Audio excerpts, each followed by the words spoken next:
पावसाळ्यात थोडंसं ऊन आली की गृहींची लगबग सुरू होते. तर आज कित्येक दिवसांनी पावसात थोडंसं ऊन पडलेलं होतं आणि मग काय सांगू, गृहिणीला यापेक्षा मोठा आनंद दुसरा नसतो. ऊन दिसलं की सर्वात आधी कपड्यांची आठवण येते. मग काय, घरात साचलेले कपडे एकदमच धुवून टाकले. पावसाळ्यात कित्येक दिवस कपडे वाळतच नव्हते, पण आज मनाला समाधान मिळालं.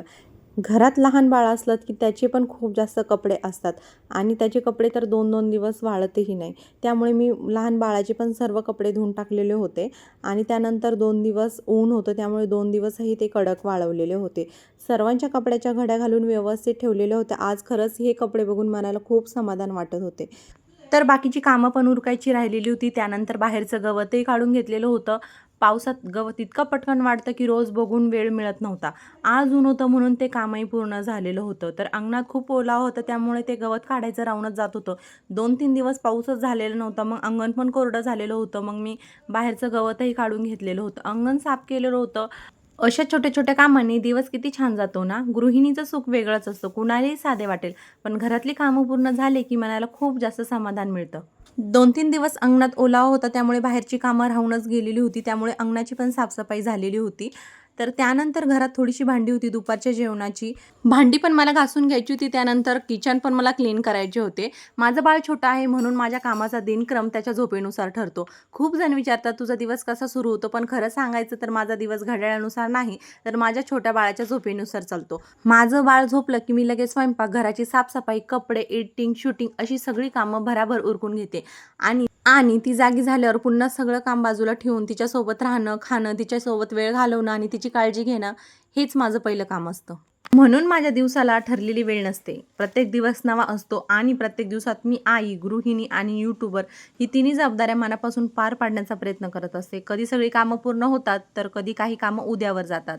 तर घाईघाईमध्ये सर्व कामे मी उरकून घेतलेली होती, कारण माझं बाळ केव्हाचं झोपलेलं होतं. काम उरकून मी तिची उठायची वाट बघत होते. त्यानंतर माझं बाळ उठल्यानंतर मी ते रेडी झालेले होते. थोडंसं बाहेर मार्केटमध्ये पण जायचं होतं. सानूच्या डॅडून मी गप्पा मारता-मारता शूट करत होते. त्यामुळे मला हसायला येत होतं, कारण आमच्या गप्पा गोष्टी चाललेल्या होत्या.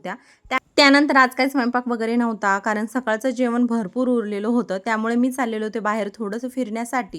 दिवसभरचा मूड जरा फ्रेश झाला पाहिजे, कारण दिवसभर घरात बसून-बसून पण बोर होतं. त्यानंतर सानूला इथे मी रेडी केलेलं होतं. मी पण रेडी झालेले होते. पण थोडीशी हवा गार असल्यामुळे मी तिला तिच्या आजीच्या घरीच ठेवणार होते, म्हणजे मामाच्या घरी. त्यानंतर मी गेले होते माझ्या मम्मीच्या घरी. आज स्कूलला आरुषला बुक भेटलेले होते. तर कोणते-कोणते बुक्स आरुषला आज स्कूलमधून भेटलेले होते, ते त्याचे काका बघत होते. आरुष आणि सानू इथे दोघंही चिप्स खात बसले होते. दोघांचं एकमेकांशी पटतही नाही आणि एकमेकांशिवाय त्यांना करमतही नाही. आरुष सानूच्या मावशीचा मुलगा आहे, तर ते मावस भाऊ-बहीण आहे. तर आरुष आलाय सध्या मामाच्या घरी स्कूलमध्ये. तर माझ्या मम्मीचं घर माझ्या घरापासून 5 ते 10 मिनिटाच्या अंतरावरच आहे, त्यामुळे मी रोज जातच असते. तर सानूला तिथे ठेवून आम्ही गेलो होतो बाहेर. मुलांसाठी थोडं खायला घ्यायचं होतं, त्यानंतर आम्हाला पण चायनीज वगैरे घ्यायचं होतं. तर येता-येता मुलांना पाणीपुरी घेऊन आलेलं होतं. आरुष आणि सानूला रोज पाणीपुरी दिली तरी त्यांना खूप जास्त आवडते.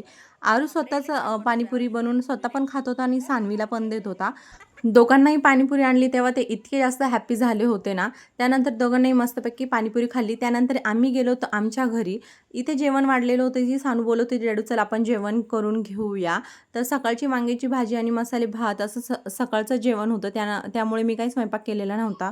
सानूच्या डॅडूने आम्हाला रात्री आणली होती KitKat. तर मस्तपैकी दोघींनी एन्जॉय केली. हा व्लॉग तुम्हाला जर आवडला असेल तर सबस्क्राईब, लाईक, शेअर. भेटू अशाच नेक्स्ट व्लॉगमध्ये.